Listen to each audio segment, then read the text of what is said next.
ओम श्री साईराम। परम आराध्य परम प्रेममय परम करुणामय भगवान बाबा चरण कमल कोटि कोटि प्रणति जणे आरंभ करिबा भगवानकर अवतार बाणी माध्यम भगवान आज आमको कौन संदेश देउछंती आसंतु सुनिबा।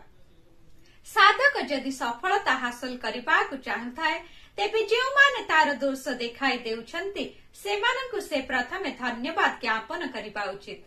साधक जेकोसी स्तररू साहाय्यकारी समालोचना परामर्श बा उपदेश को आग्रहर सहित चाहि रहिबा उचित। आमे जेकोसी परिस्थितिर सम्मुखीन हेले मध्य उत्तेजित बा विचलित हेबा उचित नुहे। महत् भावना आम भीतर बाहरी प्रकट हेबा सकाशे आमे समय देबा उचित।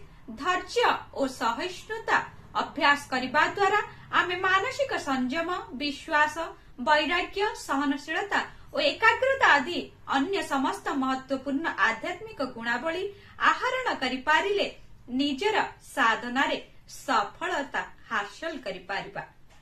शुभ सकाळ, आपणकर दिनटी मंगलमय हेउ। जय साईराम।